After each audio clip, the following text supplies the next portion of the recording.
નમસ્કાર વિદ્યાર્થી મિત્રો, હું છું PM sir. Shri Ganesh classes ચેનલમાં દરેક વિદ્યાર્થીનું સ્વાગત છે.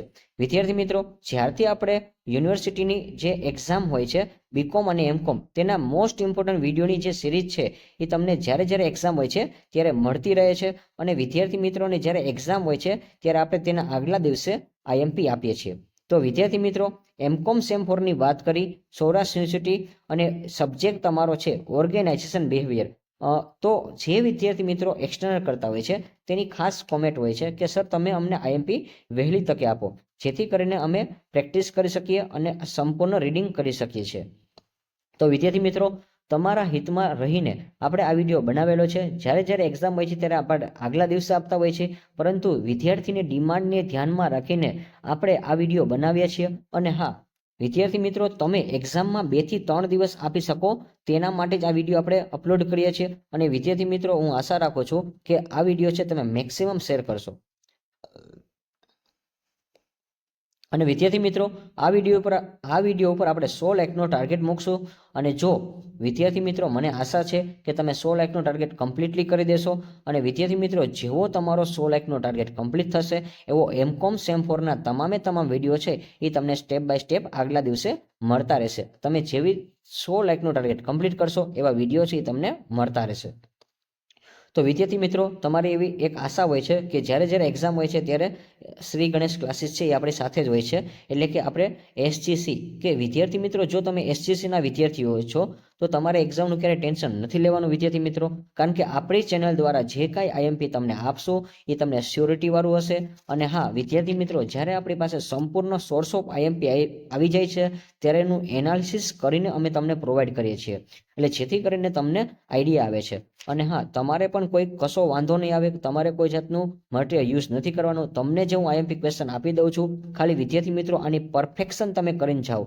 અને હું તમને જે ક્વેશ્ચન બોલીશ કે તમારે જે કયા ક્વેશ્ચન પહેલા કરવાના છે, તો વિદ્યાર્થી મિત્રો આ જે વિડીયો છે એમાં પણ હું બોલીશ કે કયા ક્વેશ્ચન તમારે પહેલા પ્રાયોરિટી આપવાની છે. તો હું તમને જે પ્રાયોરિટી વાળા ક્વેશ્ચન કહું છું વિદ્યાર્થી મિત્રો, એ તમારે લખી લેવાના છે.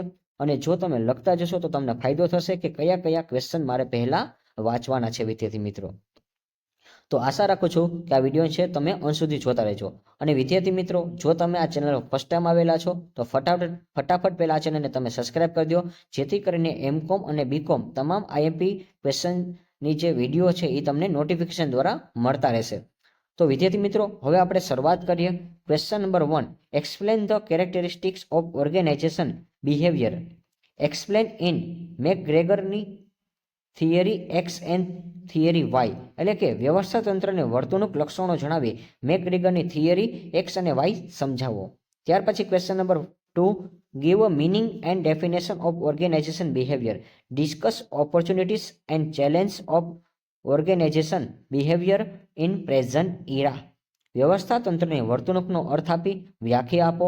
વર્તમાન સમયમાં વ્યવસ્થા તંત્રની વર્તણૂકની તકો અને પડકારો ચર્ચા કરો. તો વિદ્યાર્થી મિત્રો, ક્વેશ્ચન નંબર 1 અને 2 એમાં વેરી મોસ્ટ ઇમ્પોર્ટન્ટ ક્વેશ્ચન હોય તો ક્વેશ્ચન નંબર 1 વિદ્યાર્થી મિત્રો નોટ ડાઉન કરજો. ક્વેશ્ચન નંબર 1 તમે ખાસ એકવાર રીડિંગ કરીને જજો. અને આ જે એક્ઝામ છે માર્ચ 2025, તો 25ની જે એક્ઝામ છે માર્ચ 2025માં આ ક્વેશ્ચન તમારે મોસ્ટ ઇમ્પોર્ટન્ટ છે અને એક્ઝામમાં પૂછવાની ખાતરી પણ તમને આપું છું વિદ્યાર્થી મિત્રો. ત્યાર પછી question number 3, discuss the role of organisation behaviour for performance improvement. કામગીરી સુધારવા માટે વ્યવસ્થા તંત્રની વર્તણૂકની ભૂમિકાઓ ચર્ચા કરો. તો વિદ્યાર્થી મિત્રો, તમારે આ પણ વર્ક કરવાનું છે કે તમારે તમારું વર્ક સાથે કન્ટિન્યુ તો રાખવાનું છે, પણ એક્ઝામ હોય છે ત્યારે 2-3 કલાક તમારે કન્ટિન્યુ રીડિંગ કરવું પડશે વિદ્યાર્થી મિત્રો. અને રીડિંગ એવું કરો કે જેથી કરીને તમે આરામથી પ્રિપેરેશન કરી શકો છો. અને તમારા હિતમાં ધ્યાનમાં રાખીને જ આ વિડીયો છે 2 થી 3 દિવસ તમને અગાઉ આપું છું, એટલે મેક્સિમમ તમે તૈયારી કરી શકો છો. તો ક્વેશ્ચન નંબર 3 છે એ મોસ્ટ ઇમ્પોર્ટન્ટ છે વિદ્યાર્થી મિત્રો, ખાસ તમે એકવાર રીડિંગ કરીને જજો. ત્યાર પછી ક્વેશ્ચન નંબર 4 તમારે શોર્ટનો સ્વરૂપે પૂછાઈ જાય છે. Different phases of development of organisation behaviour. વ્યવસ્થા તંત્રને વર્તણૂકના વિકાસના વિવિધ તબક્કાઓ ચર્ચા કરો. તો વિદ્યાર્થી મિત્રો, ક્વેશ્ચન નંબર 4 છે એની અંદરનો જે એ છે એ તમારા માટે મોસ્ટ ઇમ્પોર્ટન્ટ રહેશે અને ખાસ તમારે પૂછવાની શક્યતા રહેશે. ત્યાર પછી એની અંદર બી, ઇન્ટરનેશનલ ઓર્ગેનાઇઝેશન બિહેવિયર.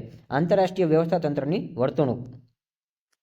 ત્યાર પછી question number 5, what is organisation behaviour? વ્યવસ્થા તંત્રની વર્તણૂક એટલે શું?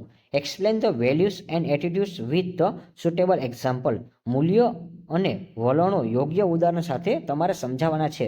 તો વિદ્યાર્થી મિત્રો ક્વેશ્ચન નંબર 5 છે એ તમારા માટે મોસ્ટ ઇમ્પોર્ટન્ટ ક્વેશ્ચન રહેશે. તો વિદ્યાર્થી મિત્રો જો હું ક્વેશ્ચન જે બોલું છું એ ક્વેશ્ચન તમે ખાસ નોટ ડાઉન કરજો, એટલે જેથી કરીને તમને આઈડિયા આવે કે મારે કયા ક્વેશ્ચન પહેલા રીડ કરવાના છે. ત્યાર પછી question number 6, explain the concept of group decision making.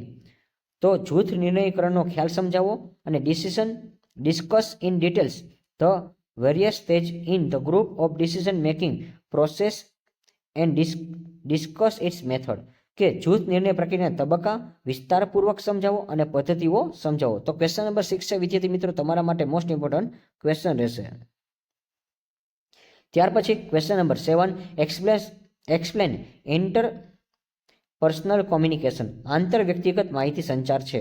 તો વિદ્યાર્થી મિત્રો કોમ્યુનિકેશનનો એક ટોપિક હોય છે અને જે અંદર તમે આંતર વ્યક્તિગત કઈ રીતે કોમ્યુનિકેશન કરતા હોય છે એકવાર ખાસ નજર ફેરવી લેવી. ત્યાર પછી આપણે વાત કરી તો question number 8, explain the following. નીચેના જે તમારા વર્ડ્સ છે એ તમારે સમજાવવાના છે. તો એમાં transactional analysis and Johari Windows. તો આ જે તમારે ખૂબ જ ઇમ્પોર્ટન્ટ ટોપિક છે વિદ્યાર્થી મિત્રો, transaction analysis and Johari window. આ મોસ્ટ ઇમ્પોર્ટન્ટ ટોપિક છે, તમારે ખાસ પૂછવાનો છે વિદ્યાર્થી મિત્રો. તો ખાસ તમે એનું એકવાર પ્રેક્ટિસ કરીને જજો અને એકવાર આખે આખું ક્વેશ્ચન છે એ તમે લર્ન કરીને જજો. ત્યાર પછી એની અંદર ડોલ્ફી ટેકનિક્સ, તો આ પણ તમારા મોસ્ટ ઇમ્પોર્ટન્ટ છે અને વધારેમાં વધારે પૂછવાની શક્યતા રહેશે.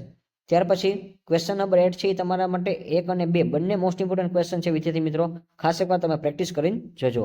ત્યાર પછી question number 9, discuss the various suggestion to improve the communication effectiveness. માહિતી સંચારને અસરકારક બનાવવા માટે વિગતો સમજાવો. ત્યાર પછી question number 10, discuss the Maslow's need hierarchy theory and Herzberger 2 factor theory of motivation. માસ્લોની જરૂરિયાતોનો કોટિક્રમ સિદ્ધાંત તથા હર્સબર્ગરનો દ્વિપરિબળનો પ્રેરણાનો સિદ્ધાંત સમજાવો. તો વિદ્યાર્થી મિત્રો ક્વેશ્ચન નંબર 10 છે એ તમારા માટે વેરી મોસ્ટ ઇમ્પોર્ટન્ટ રહેશે. અને વિદ્યાર્થી મિત્રો અત્યાર સુધી મેં તમને 10 ક્વેશ્ચન આઈએમપી આપેલા છે. એમાંથી હું તમને કહું તો મેં તમને 7 આઈએમપી ક્વેશ્ચન કીધા છે. અને હા, એ કયા ક્વેશ્ચન છે એકવાર તમારે જોવું હોય તો વિડીયોને રિવાઇઝ કરી લેવો. આ ટોટલ 10 ક્વેશ્ચનમાંથી મેં તમને 7 આઈએમપી ક્વેશ્ચન આપેલા છે વિદ્યાર્થી મિત્રો. તો આ 7 ક્વેશ્ચન પહેલા તમારે પ્રાયોરિટી આપવાના છે. અને હા, ત્યાર પછીનો જો તમારે સમય વધશે તો તમારે એક્સ્ટ્રા ક્વેશ્ચન કરવાના છે. તો વિદ્યાર્થી મિત્રો ખાસ એકવાર તમારે નોટ ડાઉન કરવું, અને જો નોટ ડાઉન ન કર્યું તો વિડીયોને રિવાઇઝ કરી લેજો. 10મો ક્વેશ્ચન છે એ મોસ્ટ ઇમ્પોર્ટન્ટ રહેશે. અને ધોરણ 12માં ઓલરેડી તમારે માસ્લોની જરૂરિયાત આવી ગઈ છે વિદ્યાર્થી મિત્રો, તો તમને બધાને આવડતો જ હોય છે. ત્યાર પછી question number 11, discuss the ERG theory and goal setting theory of motivation. અભિપ્રેરણનો ERG સિદ્ધાંત અને તથા ધ્યેય સ્થાપનાનો સિદ્ધાંત સમજાવો. તો ક્વેશ્ચન નંબર 11 છે વિદ્યાર્થી મિત્રો તમારા માટે મોસ્ટ ઇમ્પોર્ટન્ટ રહેવાનો છે. ત્યાર પછી question number 12, what is a leadership? નેતૃત્વ એટલે શું? Explain the various theory of leadership. નેતૃત્વના વિવિધ સિદ્ધાંતો સમજાવો. ત્યાર પછી question number 30, explain the power and conflict with a suitable example. સત્તા અને સંઘર્ષ યોગ્ય ઉદાહરણ દ્વારા સમજાવો. અને ત્યાર પછી લાસ્ટ જે ક્વેશ્ચન છે 40, state the source of conflict and discuss the conflict resolution method. સંઘર્ષના પ્રાપ્તિ સ્થાનો જણાવી અને સંઘર્ષ ઉકેલીની પદ્ધતિઓ ચર્ચા કરો. તો ક્વેશ્ચન નંબર 40 છે વિદ્યાર્થી મિત્રો તમારા માટે મોસ્ટ ઇમ્પોર્ટન્ટ રહેશે. તો 10 થી 11 થી લઈને 11, 12, 13, 14 તો ટોટલ 14 ક્વેશ્ચન છે. એટલે ટોટલ જે 11, 12, 13 અને 14 4 ક્વેશ્ચનમાંથી પણ મેં તમને મોસ્ટ ઇમ્પોર્ટન્ટ 2 ક્વેશ્ચન આઈએમપી આપેલા છે. તો વિદ્યાર્થી મિત્રો ટોટલ આપણે જે આ 14 ક્વેશ્ચન તમને આપેલા છે આની એકવાર ખાસ તમે પ્રેક્ટિસ કરીને જજો. પરંતુ જો મેં તમને આપેલા ક્વેશ્ચન તમે એકવાર કરી લેશો કે જે મેં 9 આઈએમપી ક્વેશ્ચન આપેલા છે એ 9 ક્વેશ્ચનો તમે ખાસ રિવિઝન કરી લેજો વિદ્યાર્થી મિત્રો. અને હા, એમાંથી જ તમારે ક્વેશ્ચન આવી જશે. તો વિદ્યાર્થી મિત્રો હજી એકવાર હું તમને કહી દઉં છું, જો તમે નોટ ડાઉન ન કરી હોય તો કરી લેજો. ક્વેશ્ચન નંબર 1, 3, 4A, પછી 5, 6, 8, 10, 11 અને 40 આટલા ક્વેશ્ચન મેં તમને 9 આઈએમપી ક્વેશ્ચન આપેલા છે વિદ્યાર્થી મિત્રો. અને હા, જો તમને આ વિડીયો ગમ્યો હોય તો મેક્સિમમ તમે એને લાઇક કરો, શેર કરો અને સબસ્ક્રાઇબ કરો. અને વિદ્યાર્થી મિત્રો મેક્સિમમ વિડીયોને શેર કરો જેથી કરીને એમકોમના તમામ વિદ્યાર્થી મિત્રોને આ માહિતી પહોંચી રહે કે આપણે એક્ઝામના 2 દિવસ પહેલાં પણ તમને આ વિડીયો અપલોડ કરી દીધો છે. અને હા, તમારે એક ટ્રસ્ટ છે મને પણ કે તમે આ વિડીયોમાં 100 લાખનો ટાર્ગેટ કમ્પ્લીટ કરી દેશો. એ પણ તમારે કમ્પ્લીટ કરવાનો છે. અને વિદ્યાર્થી મિત્રો આ વિડીયોને મેક્સિમમ તમે શેર કરો જેથી કરીને 100 લાખ કરતાં પણ વધુ ટાર્ગેટ મળી જાય અને વધારે પણ તમે લાઇક કરી દો.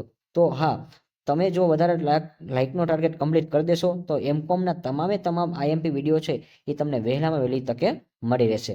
તો વિદ્યાર્થી મિત્રો તમારી જે એક્ઝામ છે એના દિવસે પણ બેસ્ટ ઓફ લક છે. તમારી જ્યારે 27 માર્ચે એક્ઝામ છે, હું આશા રાખું છું કે આમાંથી મેં તમને આઈએમપી આપેલા જે ક્વેશ્ચન છે તેમાંથી જ પૂછાશે. અને વિદ્યાર્થી મિત્રો જો તમે ટેલિગ્રામ ચેનલની લિંકમાં ન જોડાયા હોય તો ટેલિગ્રામ ચેનલની લિંકમાં જોડાઈ જજો. ડિસ્ક્રિપ્શન બોક્સમાં તમને ટેલિગ્રામ ચેનલની લિંક આપેલી છે. અને વિદ્યાર્થી મિત્રો એ લિંકમાં તમે જોડાઈ જશો તો અમુક આઈએમપી ક્વેશ્ચન છે એ તમને ફોરવર્ડ કરી દેશું. અને સાથે સાથે આપણું ઇન્સ્ટા આઈડી છે એમાં પણ તમે જોડાઈ જજો. તો like this video, share this video, follow with Shri Ganesh classes.